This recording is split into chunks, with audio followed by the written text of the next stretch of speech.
이 바울 선생님은 그의 그 제자인 디모데에게 이 교회에서 성도를 대하는 태도에 대해서 교훈을 하고 있습니다. 사실 이 교회라고 하는 것은 굉장히 힘든 집단이에요. 왜 그러냐 하면은 이 교회는 어린 나이에서부터 아주 그 노년에 이르기까지, 그리고 학벌도 서로 다르고, 그리고 경제적인 여건도 서로 다르고, 전문적인 분야도 서로 다른 사람들이 모여진 것이 교회입니다. 그래서 이 교회를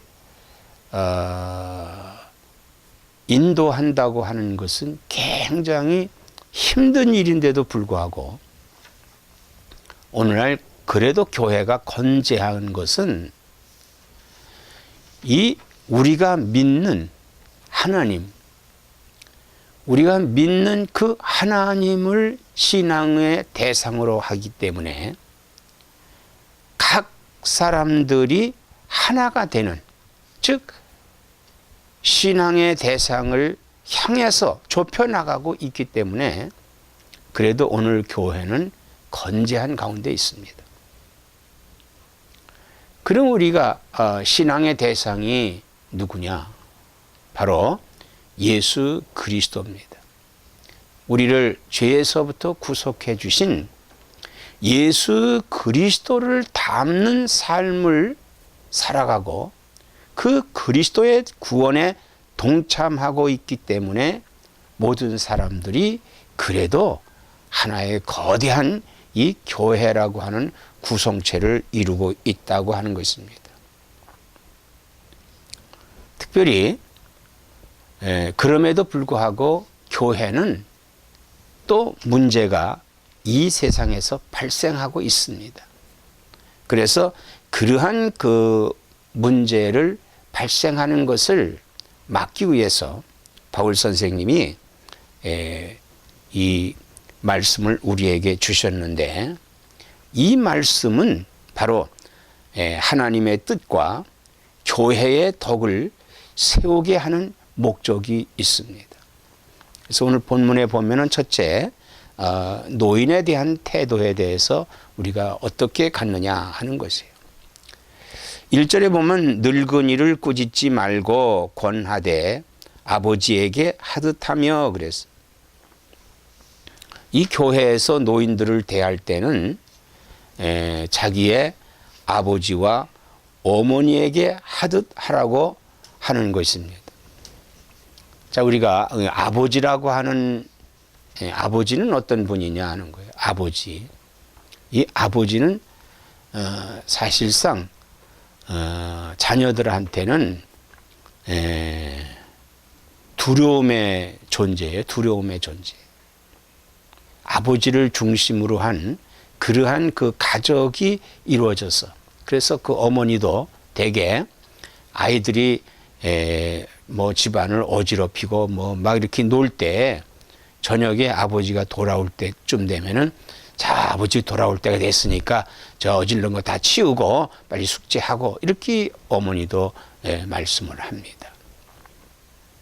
사실 아버지는 이 두려움의 대상이다 이거예요. 왜냐하면은 아버지가 자녀들을 양육하기 때문에 그렇습니다. 그러나 그 어머니는 어떠냐? 어머니는 두려움의 대상이 아니라 위로의 대상이다 이거예요. 위로의 대상. 그래서 어머니는 잘못한 것이 있어도 되게 용서해주고 타일르고 감추어 주려고 하는 것이 어머니. 이게 사랑이죠. 자기의 사랑. 그런데 이 교회에서 노인에게 이렇게 대하라고 이렇게 했는데, 노인에게 이렇게 대하는 것은, 그러나 이런 그 자녀들이 이 아버지와 그리고 그 어머니의 아버지의 그런 위엄과 어머니의 사랑을 언제부터 이것이 그들이 부모를 존경하지 않고 사랑하지 않느냐. 사춘기 때 되게 그러죠. 사춘기 때. 그리고는 또 사회 초년생으로 나왔을 때 그들이 그 부모를 그야말로 존경하지 않는 그런 가운데 있어요. 왜냐하면 세대 차이가 난다고 하는 거예요. 세대 차이. 그래서 지금도 보면은 대학생들이 데모를 해요. 데모를 하고 기성세대를 부정하려고 하고. 그래서 그 젊은이들이 이 부모 세대, 늙은이 세대를 뭐라고 얘기하냐면 꼰대라는 말을 많이 써요. 꼰대. 이것은 굉장히 낮추는, 하대하는 거예요.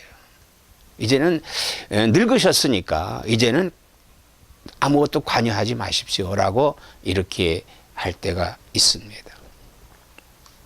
이것은 정말 잘못된 거예요. 왜냐하면은 노인들은 지난 과거 그리고 지난 많은 경험이 있다 이 말입니다. 그래서 이 교회에서 이 노인들을 대할 때 꾸짖지 말고 그래서 꾸짖지 만다. 이 꾸짖는다는 것은 나무라고 막 이런 게 아니 업신여기거나 혹은 무시하거나 이러지 말라. 노인이 뭐 하세요? 이런 발언 같은 것을 하지 말라는 것입니다. 그래서 오히려 권하되 그것이 옛날에는 그랬지만 지금 현재는 이러한 것이 더 좋은 것 같습니다라고 권할 수 있습니다. 권할 수 있어요. 그래서 이 노인들을 대할 때는 아버지와 어머니에게 하듯 하라고 권면을 하라고 이렇게 말씀을 하고 있습니다. 자, 이렇게 노인을 공경하는 것을 이 부모 그러니까 아버지와 어머니에 견주어서 말씀을 하고 있는 것은 성경의 약속이다 이거예요. 내 부모를 공경하라. 그러면 땅에서 잘되고 장수하리라고 하신 하나님의 말씀이 바로 약속이에요. 약속. 그러므로 이렇게 교회에서 이 노인에 대한 태도를 잘 갖춰야 되는 것이 중요합니다. 그 다음에 두 번째는 젊은이에게는 형제에게 하듯 하고 그랬어요. 젊은이에게는 형제에게 하듯 하라. 그리고 젊은 여자에게는 온전히 깨끗함으로 자매에게 하듯 하라. 아마 오늘날 이 말씀이 과거에나 현재나 세대는 같아요. 여러 가지 문화와 문명의 차이는 있습니다만은 그때나 지금이나 이런 어떤 차이는 같아요. 이 젊다고 하는 것은 굉장히 혈기가 왕성하고 그리고 지혜가 아주 그런 발산이 되고 있는 그런 때다 이 말이에요. 그런데 이 젊은이들이 문제점이 뭐냐 하면은 젊은 사람들은 경쟁력이 많아요. 경쟁력. 그래서 이 경쟁력이 있고 무시하는 그래서 또 누르려고 하는 그런 자세도 있을 것입니다. 그래서 성경은 뭐라고 얘기하고 있냐면 형제와 자매에게 하듯 대하라 이렇게 했어요. 이 형제라고 하는 거 형제는 서로 달라요. 굉장히 다릅니다. 어떤 경우에는 혈액형도 다를 수가 있어요. 형제 간에. 그런데 또 어떻게 보면은 같아요. 같아. 이게 형제다 이거예요. 그러니까 우리가 젊은 사람들을 대할 때는 내가 내 형제를 대하듯이 하라고 하는 거예요. 그 다음에 젊은 여인을 대할 때는 바로 역시 자매에게 하듯 하라. 자매에게 하듯 하라는 거예요. 오늘날 이 교회에서도 이러한 문제가 참 중요합니다. 왜냐하면 전에 이 대개 교회는 이 젊은이들이 많이 모였어요. 근데 요즘 점점 이 젊은이들이 교회를 떠나는 그런 현상인데, 그래서 안타까운 일이에요. 이 젊은이들이 이 교회에서 지켜야 할 사항이 뭐냐면 형제와 같이 자매와 같이 하는 거예요. 어떤 이성적인 문제라든지 혹은 사회적인 이런 직업적인 문제를 교회 안에서 다루어서는 안 된다고 하는 것입니다. 오로지 신앙 속에서 한 형제와 자매와 같은 그렇게 서로 대하라고 하는 거예요. 그렇다면은 이건 뭘 가르쳐 주는 것이냐? 이것은 바로 가족 관계를 의미해 주고 있다고 하는 거예요. 가족 관계. 서로 가족 관계로 이루어지고 있다는 거예요. 이스라엘을 우리가 성경에서 보면은 이스라엘의 가족 관계는 가부장적이지만은 아버지는 제사장과 같은 존재였어요. 교회의 중심은 이 아버지를 중심으로 한 그러한 신앙생활이 잘 이루어져야, 가족 중심으로 한 신앙생활이 이루어져야 된다고 하는 겁니다.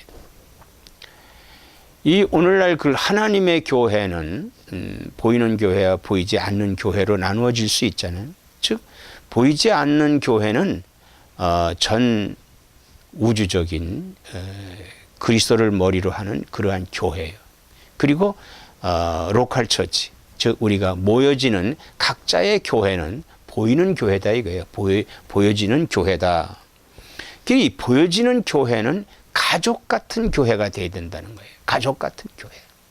그래서 이 가족 같은 교회를 이루기 위해서는 우리가 이 성도들의 상호 관계를 잘 맺어줘야 되는 거예요. 근데 사실 첫 번째 문제, 두 번째 문제는 우리가 교회에서 원만하게 잘 이루어지고 있어요. 근데 지금 이제 세 번째 말하고자 하는 문제가 좀 심각한 문제다. 세 번째는 3절에 보면은 참 과부인 과부를 존대하라 그랬어요. 참 과부인 과부를 존대하라. 성경에서 이스라엘에서는 그 과부를 구제의 제1순위로 잡았습니다. 그 당시에 과부에게. 그래서 그 이스라엘이 경작을 할 때 예를 들어서 이삭 줍기가 있잖아요. 이거는 과부들이라든지 가난한 사람들을 위해서 남겨놓는 거다 이거예요. 신약 성경에서도 이 초대교회는 이 과부들 때문에 문제가 됐어요. 왜냐하면 당시에 그 히브리파 과부와 헬라파 과부가 있었다 이거예요. 대부분의 그때 그 사도들은 대개 히브리 사람들이기 때문에 히브리파의 과부들에게는 구제가 골고루 이루어졌지만은 헬라파, 즉 사마리아라든지 이런 외국에서 돌아온 과부들은 잘 모르기 때문에 구제에 빠졌다는 거예요. 빈번히 빠졌다. 그래서 헬라파 과부들이 구제에 빠짐으로 인해서 헬라파 사람들의 그 언성을 사게 됐다. 그래서 문제가 생긴 거예요. 그러므로 이제 사도들이 자신들은 기도하는 일과 말씀 전하는 일에 전무할 테니 교회 일꾼을 세워서 그들을 골고루 섬길 수 있게 하자 해서 이제 직분, 즉 집사를 세우게 됩니다. 그래서 교회가 그 문제를 또 해결했어요. 이렇게 교회에 예수 그리스도를 중심하고 있지만은 이런 인적인 관계, 인과관계, 상호관계가 잘못됐을 때는 참 문제가 발생한다 이거예요. 그 문제가 오늘 이 3절에 참 과부인 과부를 존대하라 그랬어요. 존대하라. 존대한다는 것은 뭐예요? 잘 보살피라는 거예요. 잘 보살피라. 그러나 현재의 이 과부 문제, 과부를 가지고 이 문제를 다룰 것이 아니라, 물론 미망인이지 오늘 과부 이렇게 말합니다. 그 다음에 오늘날의 과부와 같은 그런 존재가 이혼한 사람들, 혹은 요즘은 또 싱글맘도 많이 있다 이거예요. 이런 사람들이 있어요. 그래서 이런 사람들을 존대해야 되는데, 그 존대라는 말은 뭐냐 하면요, 어떻게 보면은 그들을 잘 경계해야 된다는 거예요. 아, 저 사람 과부야. 저 사람 이혼했어. 저 사람은 싱글맘이야. 뭐 이렇게 그냥 말로 행하면은 어떤 결과를 가져요? 마음의 상처를 입게 되는 거예요. 그 마음의 상처를 입음으로 인해서 그들은 항상 이 자기의 그 약점이, 자기가 미망인이 됐다는 거, 또 이혼했다는 거, 혹은 자기가 결혼하지 않고 아기를 낳았다는 거, 이런 것이 그들 마음 속에 상처와 한편에 그런 것이 자기들이 갖고 있음으로 인해서 소외된 그러한 가운데 있게 된다는 거예요. 아무래도 경계를 하겠죠. 아무래도 의식을 하겠지. 그래서 가장 중요한 것은 이런 분들을 인격적으로 존경하며 예의를 갖추어서 대우해야 된다는 거예요. 인격적으로 존경하고 예의를 갖추어서 대우하고, 또 필요하다면은 경제적인 도움도 줄 수 있어야 된다고 하는 것이 이 크리스찬의 교회 안에서의 상호 관계입니다. 그래서 이런 분들은 이런 분들에게 우리가 어떻게 해야 되겠는가? 첫째는 교회는 하나님의 말씀을 양육하는 장소다 이거예요. 양육하는 장소다. 그래서 혹 미망인의 자녀들, 여기 성경이 이렇게 말씀하고 있죠.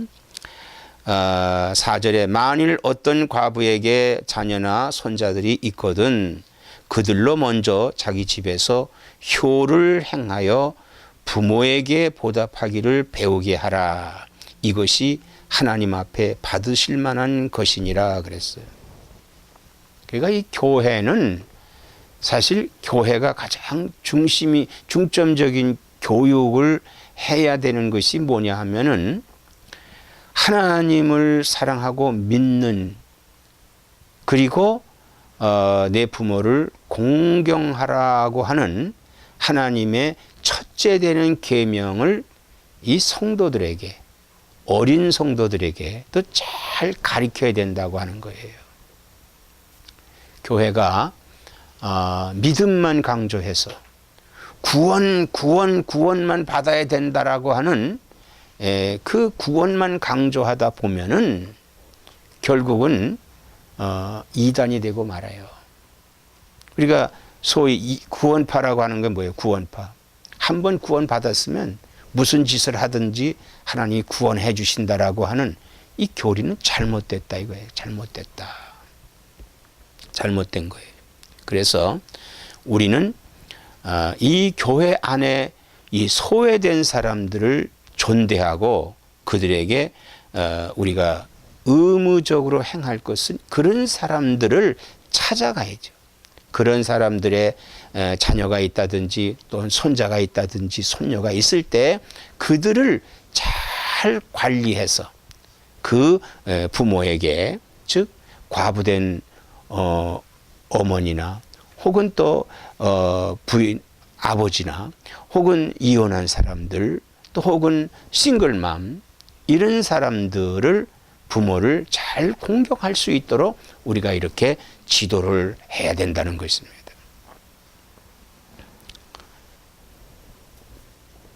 이것이 하나님 앞에 받으실 만한 것이다. 자, 받으실 만한 것은 뭐예요?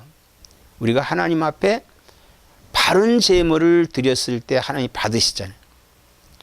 가인의 제물은 받지 아니하셨고 아벨의 제물은 받으셨듯이 우리가 하나님 앞에 이러한 인간 상호 관계를 이룰 때 하나님께서 기뻐하시고 받으신다는 거예요. 이런 삶을 하나님이 기뻐하시고 인정하신다는 거예요.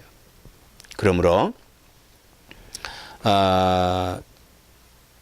중요한 것은 이런 그 소외된 사람들을 위해서 기도하고 또 소망을 하나님께 갖도록 하는 그러한 믿음을 서로 간에 가질 수 있도록 쉐어할 수 있는 그런 자세가 교회 안에서 필요하다고 하는 것입니다. 그러면서 가장 강조점을 둔 것이 8절에 보면은 누구든지 자기 친족 특히 자기 가족을 돌보지 아니하면 믿음을 배반한 자요 불신자보다 더 악한 자니라 그랬습니다. 이 말은요 오늘날 우리 사회 구조가 이제는 이렇게 떠넘기려고 해요. 전에는 과거에는 교회에다 떠넘기려고 그랬어요. 친족 가운데서 누가 과부가 됐다, 누가 이혼을 했다, 누가 싱글맘이 돼서 소외된 사람들을 이런 그 교회가 돌봐야 되지 않느냐 이렇게 생각을 해요. 제자들도 그랬지요. 300데나리온이나 비싼 향유를 예수님 머리에 부니까 분개하면서 이걸 왜 이렇게 버리느냐, 허비하느냐. 차라리 이것을 팔아서 가난한 사람들에게 나누어주면 얼마나 좋으냐. 이렇게 그 여인을 책망을 했어요. 그때 예수님께서 무슨 얘기를 했습니까? 그 여인을 책망하지 말아라. 그 여인이 잘하였도다. 그는 내 장사를 예비하였도다. 가난한 사람들은 너희와 항상 같이 있지 않느냐. 그러나 이 여인이 행한 것은 또 할 수 없다. 누가 또 구세주가 또 오는 게 아니니까. 내게 한 것이 즉 그리스도에게 한 것이 가장 잘한 것이다. 그래서 복음이 증거되는 곳에는 이 여인이 행한 것도 증거하게 되리라고 이렇게 말씀을 했습니다. 이 말은 뭐냐 하면요. 자꾸 누구에게 이 교회에게 교회에서 왜 돌보지 않느냐 이거예요. 교회에서 선교하면 왜 그 많은 돈을 선교를 쓰느냐. 차라리 가난한 사람들에게 주는 게 어떠냐 이런 말을 해요. 가장 중요한 것은 생명을 구하는 거예요. 교회는요. 이 오늘날 사회도 이 국가도 마찬가지입니다. 사람들이요. 그 가난하고 또 이런 것을 자꾸 국가에다 의탁을 한다 이거예요. 국가에 의탁을 해서 점심도 그냥 달라 애기 나면은 돈을 달라 뭐 해라 국가는 뭡니까? 자꾸 채무만 지는 거지요. 여기 성경의 뜻은 뭐냐 하면요. 이런 어려움을 당하고 있는 친척이 있다면은 형제가 있다면은 돌보라는 거예요. 그걸 돌보지 않으면은 가족을 돌보지 아니하면 믿음을 배반한 자요 불신자보다 더 악한 자니라고 이렇게 혹독하게 말씀을 하고 있습니다. 그러므로 우리가 이 교회가 바로 이런 서로 상호 관계를 잘 맺음으로 말미암아서 우리가 하나님 앞에 바로 설 수 있고 또 교회는 교회다운 사회 또 이 아름다운 사회를 만들 수가 있는 것입니다. 반면에요. 또 이렇게 소외된 사람들이 대개 이 교회에서 문제가 되는 분들은 이 소외된 사람들이 많이 문제를 일으켜요. 국가적인 면에서도 이 소외된 사람들이 문제를 일으키지 소외되지 않은 사람들은 별로 그렇게 문제를 일으키지 않아요. 그래서 대개 많은 문제를 일으키는 사람들을 보면은 가정적인 문제 또 개인적인 문제 이런 문제를 갖고 있는 사람이 문제를 또 일으킨다 이거예요. 문제를 일으키고 있습니다. 그러므로 16절에 만일 믿는 여자에게 과부 친척이 있거든 자기가 도와주고 교회가 짐지지 않게 하라. 이는 참 과부를 도와 주게 하려 함이라 그랬습니다. 오히려 서로 간에 친척이 도와주고 힘을 합치는 그것이 교회를 더 유익하게 하는 것이라고 이렇게 말씀을 하고 있습니다. 그러니까 결국 소외됨으로 말미암아 문제를 일으켜요. 문제를 일으킵니다. 왜냐하면 13절에 또 그들은 게으름을 익혀 집집으로 돌아다니고 게으를 뿐 아니라 쓸데없는 말을 하여 일을 만들며 마땅히 아니할 말을 하나니 그랬어요. 이게 참 얼마나 무서운지 몰라요. 오늘날에는 현대에는 이 SNS라고 해가지고 여기에다가 그저 말을 막 올립니다. 거짓말도 하고 허위 말도 하고 모함도 하고 이렇게 해서 사회를 어지럽히고 있다 이 말이에요. 사랑하는 성도 여러분, 우리 교회는 서로 한 가족이 되어 사랑과 존경으로 대하는 자세를 가질 때 교회는 바로 행복한 교회가 될 수 있고 하나님이 기뻐하시는 그런 교회가 될 수 있는 겁니다. 그러므로 오늘 우리 성도는 서로의 상호관계, 노인에 대한 관계, 또한 젊은이에 대한 관계, 그리고 소외된 과부라든지 이혼했다든지 싱글맘이라든지 뭐 이런 분들의 서로 아끼면서 인격적으로 바르게 대할 때 우리가 하나님의 사랑을 실천하고 하나님 교회를 든든히 세울 수 있는, 그래서 각자가 하나님께 복을 받는 역사를 이룰 수 있는 나와 여러분 되시기를 주의 이름으로 축원합니다.